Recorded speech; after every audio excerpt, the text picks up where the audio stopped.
Saudara, kita sambung bursa bakal calon wakil presiden yang tampaknya makin menguat dan makin dekat untuk diumumkan menjelang Oktober sudah harus dilaporkan ke KPU. Masih ada Muhammad Romaud Muzi dari P3, Wihadi Wianto dari Gerindra dan juga Herzaki Mahendra Putra dari Partai Demokrat. Tadi ketika break saya bocorkan sedikit nih sama pemirsa Sapa Indonesia. Kita berbincang sebetulnya ini lebih kepada kapan akan diumumkannya. Begitu ya Mas Zaki ya? Ya. Dan menurut bahkan saya sih Koalisi Perubahan akan lebih dulu nih. Dan memang yang paling ditunggu sama kubu lain yang kita bisa sebut kubu yang sudah mendukung pemerintah adalah Koalisi Perubahan. Yang paling ditunggu siapa ini bakal calon wakil presidennya. Dan ini akan segera atau bahkan Partai Demokrat pun belum tahu ini kapan akan diumumkan, Mas Zaki? Ya, kalau dari kami ini sudah jelas ya, sudah tuntas sebenarnya kalau bicara mengenai cawapres Koalisi Perubahan. Ya. Mandatnya sudah diberikan kepada Mas Anies Baswedan dan timnya, tim 8 juga sudah dalam konteks membahas mendalam dan sudah ada opsi nama yang saat ini sudah di Mas Anies Baswedan. Jadi Mas Anies lah yang akan nanti tepatnya mengumumkan. Masalah waktu aja ini. Masalah waktu kan ini masih didiskusikan, ada yang menyampaikan di ujung saja, ada yang menyampaikan bahwa seperti kami misalnya 6 bulan itu adalah lebih cepat ya. Lebih baik bagi Demokrat. Iya, karena perhitungan kami kan tadi sama, kalau ini kan mohon maaf, kalau Mas Anies ini surveinya 40%, 50%, ya November pun oke kami gitu. Ini kan versi kami nih gitu.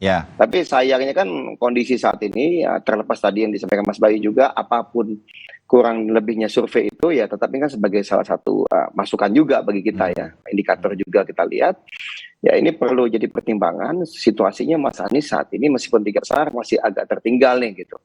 Bagaimana bisa cross ya, konsolidasi di dalam ini harus makin diperkuat. Karena itulah Mas Ahaye sejak beberapa bulan lalu sudah minta menekankan kepada kader, ayo kita bagaimana konsolidasi bisa dilakukan sampai ke tingkat RT RW. Karena apa? Nanti biar tinggal disinergikan kalau udah jadi.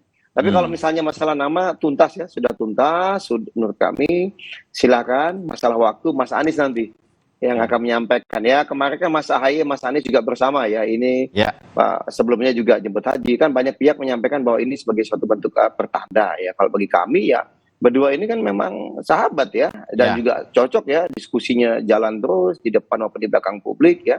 Chemistry-nya juga kuat. Jadi kalau misalnya katakanlah nanti ternyata memang Mas Ahaye yang akan dideklarasikan oleh Mas Anies sebagai cawapresnya, bagi kami hal yang sangat pilihan yang sangat rasional gitu. Bahkan ini yang menariknya, kalau tadi Mas Rumi ngasih insight mengenai Mas Ganjar dan Mas Adi, yang kami kalau masih ingat 2021 pada saat COVID itu entah bagaimana banyak masukan dan kemudian di publik sempat mengemuka 3 bulan lebih itu isunya mengenai pasangan Anies dan Ahaye. Padahal kami saat itu jelas 2021 itu selain masalah COVID ya, yang kedua nggak pernah bahas capres selain Mas Ahaye. Tapi 2021 itu sudah banyak masyarakat di media juga, saya masih ingat berapa kali diundang talkshow itu perbincangan mengenai capres-cawapres Anies Ahaye. Nah ya mungkin itu doa yang mungkin saja terwujud nanti, tapi kita serahkan kepada Mas Anies, karena Mas Anies lah yang sudah kita berikan mandat untuk memutuskan dan mengumumkan. Nah, Mas Zaki, berhubung ada 2 orang majelis pertimbangan di sini ya, dari P3 dan juga dari Gerindra.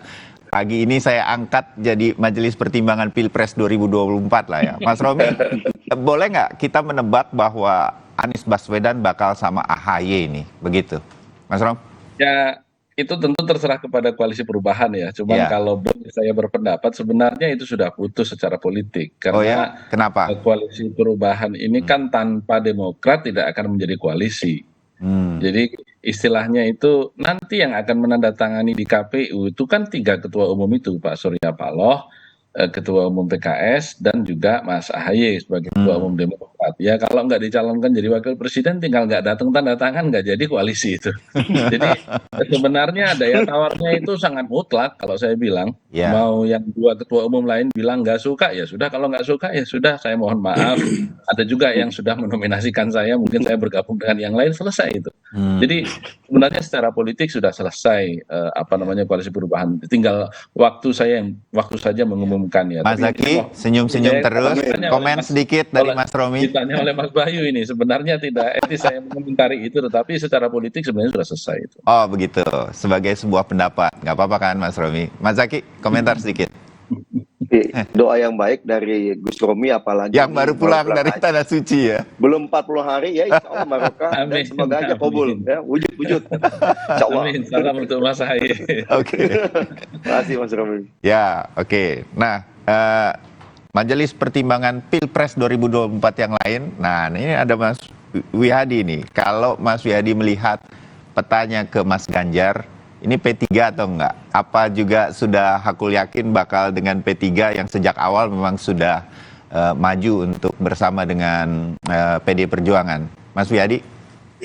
Ya, saya melihatnya sih kalau PDI Perjuangan dengan P3 ini kan sudah demikian cepatnya pada saat diumumkan dan P3 sudah berkoalisi. Saya kira ya aku yakin, apalagi di ada Mas Romi. Tapi saya melihat di situ dengan beberapa macam alasan yang memang insight-nya tadi itu juga penting ya.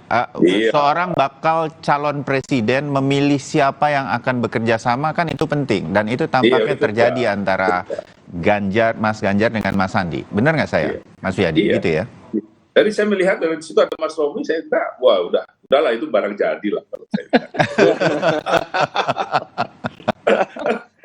Jadi semua udah jadi pagi hari ini nih ya kalau kita mendengarkan cerita-ceritanya ya. Walaupun ya mungkin Kompas TV udah jadilah ini pokoknya. Kompas TV. Oke. Apa bisa Kompas TV? Iya.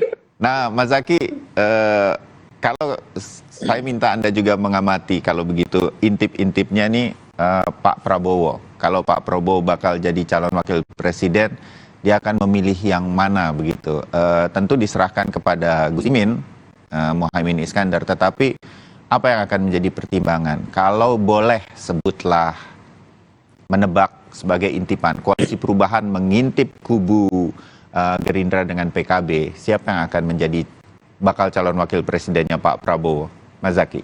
Nah, ya kalau sebenarnya kita biasa tidak mengomentari koalisi lain ya. Kalau di Demokrat itu apalagi partai lain, tapi nggak apa-apa, ini kita coba aja meminjam izin Gus Romi ya, kita meminjam logikanya Gus Romi gitu. Jadi kalau meminjam logikanya Gus Romi ya Pak Prabowo tidak bisa belayar tanpa PKB atau Caimin gitu. Dan kita lihat Caimin juga masuk dalam radar survei ya, bahkan terakhir dengan Mbak Puan juga masuk nih dalam cawapresnya Mas Ganjar. Jadi kalau saya lihat sih begitu kira-kira. Tapi memang kalau melihat bolak-balik, lihat Pak Jokowi bersama Pak Prabowo dan Pak Erik jadi agak bingung juga nih gitu.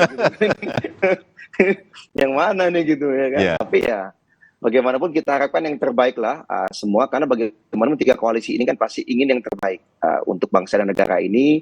Harapan kita siapapun nanti yang akan bisa maju sebagai pasangan calon, ya kita dukung sama-sama agar pemilu ini bisa berjalan demokratis gitu ya, jujur adil tanpa intervensi tanpa tekanan. Itu aja, karena ini udah terbaik ya, kita punya banyak calon-calon yang luar biasa. Ada yang bisa masuk slot capres dan cawapres, ada yang mungkin nanti menjadi Menko atau Menteri.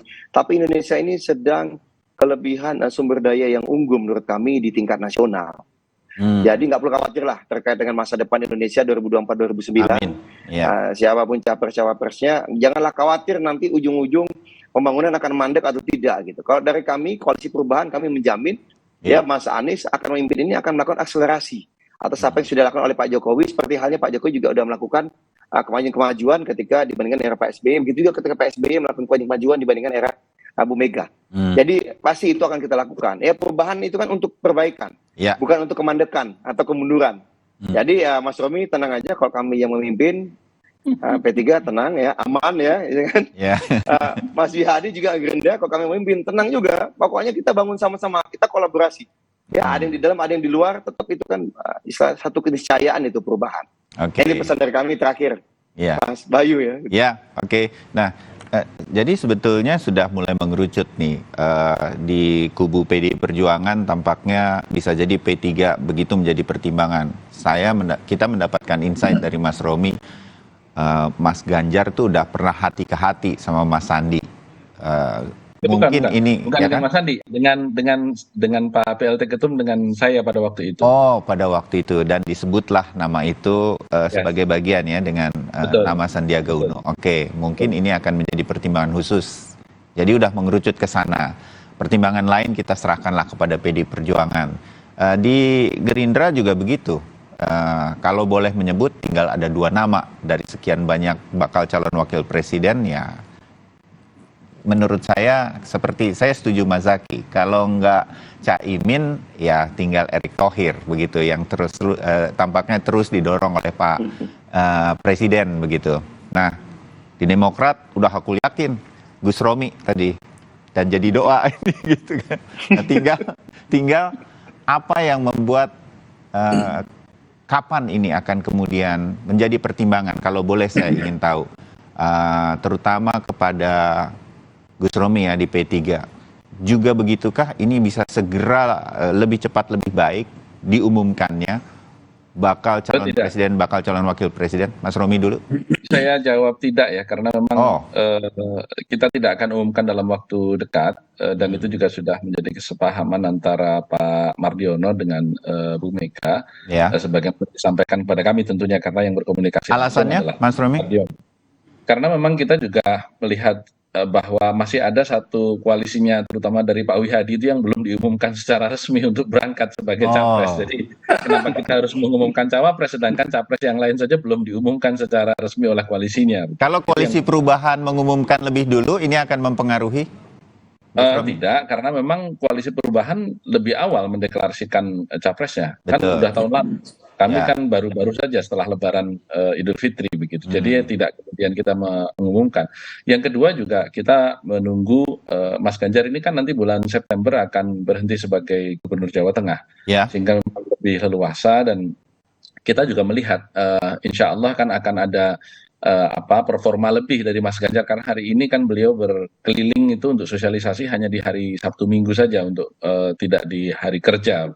Nah, kalau nanti kemudian ternyata Mas Ganjar bekerja lebih maksimal di bulan September, kemudian surveinya juga memiliki angka yang lebih bagus lagi, tentu akan juga berimplikasi kepada pilihan-pilihan cawapresnya, tentunya begitu. Apa yang Gus Romi anggap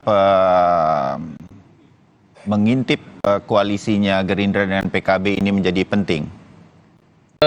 Begini, secara teori tracking survei itu sejak tahun 2004 kita memiliki tradisi survei.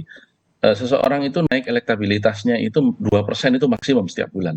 Sehingga memang kita memiliki angka threshold tentu 51% ya untuk menang. Kalau kemudian misalnya Mas Ganjar setelah turun September kemudian angkanya naik cukup signifikan, tentu figur calon wakil presiden ini kan urusan elektabilitas tidak lagi menjadi terlalu penting. Ini secara ilmu ya, secara ilmu. Kira-kira seperti itu, sehingga memang pilihan-pilihan calon wakil presiden menjadi lebih luas. Mungkin berbicara tentang pilihan ideologis, berbicara tentang pilihan-pilihan non elektabilitas lainnya begitu, untuk melengkapkan beliau gitu. Tetapi sekali lagi dinamika politik kan masih akan terus berjalan. Jadi ini sebenarnya bukan soal mengintip calon presidennya koalisi perubahan atau koalisi Gerindra PKB, tetapi kita lebih pada situasi politik secara umum terkait dengan calon kami sendiri begitu. Bagian akhir, rasanya saya masih pengen banyak mengulik yang lain, tapi waktu terbatas dan mungkin nanti kita akan bicara di tempat yang lain. Tapi bagian akhir saya berjanji untuk sedikit saja kepada penonton, kepada generasi muda. Saya nggak akan terlalu, saya yakin pemirsa sama dengan saya. AHY cukup dikenal di publik, di anak-anak muda, generasi milenial. Demikian juga dengan Sandiaga Uno, dengan pendekatan-pendekatannya selama ini, sejak dulu sudah dikenal dengan anak muda. Berarti tinggal Mas Wihadi ini Gerindra sama PKB, kalau boleh melihat Gus Imin dan Erick Thohir, lebih ke Erick Thohir dong buat milenial. Mas Wihadi? Enggak, saya kira begini, kalau kita melihat dari survei, jadi di milenial Gen Z ini justru persentase tertinggi kepada Pak Prabowo. Jadi walaupun kita lihat dari usia, tapi Pak Prabowo ini di surveinya di milenial Gen Z ini justru memilihnya ke Pak Prabowo. Kalau bakal calon wakil presidennya? Ya, saya kira seperti tadi bahwa masih tetap kepada Gus Imin, ya kan, yang sebagai calon presiden. Karena milenial diyakini tetap akan dibawa oleh Pak Prabowo, begitu ya? Pak Prabowo, kan gen milenial. Karena kita lihat dari surveinya juga sudah jelas bahwa gen milenial ternyata justru ke Pak Prabowo, bukan ke di surveinya kita lihat bukan yang tertinggi tetap kepada Pak Prabowo, bukan kepada yang gitu. Saya kira itu sudah jelas, jadi kita tidak perlu membanding-bandingkan dengan calon wakil presidennya, tetapi masing-masing mempunyai kesukaan masing-masing kalau kita lihat daripada survei yang ada itu. Oke, ya. Kita sambung lain waktu, masih banyak, tetapi mudah-mudahan kita makin dapat wawasan dari orang-orang di belakang layarnya. Terima kasih pagi ini untuk diskusi mengenai bakal calon wakil presiden yang masih kita harus tunggu. Ya, mudah-mudahan semuanya segera diumumkan, kita jadi bisa lebih mengenal mereka sampai waktunya nanti memilih di tanggal 14 Februari 2024. Mas Romi, Mas Wiyadi, Bang Zaki, terima kasih. Sampai ketemu. Terima kasih Mas Bayu, terima kasih Mas Romi, Yadi. Assalamualaikum warahmatullahi wabarakatuh. Waalaikumsalam warahmatullahi wabarakatuh. Nah, itu tadi bursa bakal calon wakil presiden yang makin sengit tampaknya, saling intip terus. Kita tunggu siapa yang akan mendampingi para bakal calon presiden yang sudah mengerucut di 3 nama. Yang lain yang akan kami hadirkan, tapi kami jeda dulu. Ini ada buntut dari warga Cimahi keracunan massal karena ada acara makan-makan di sebuah reses DPRD. Polisi akhirnya memeriksa 5 orang saksi untuk menyelidiki kasus ini. Informasi terkininya usai jeda.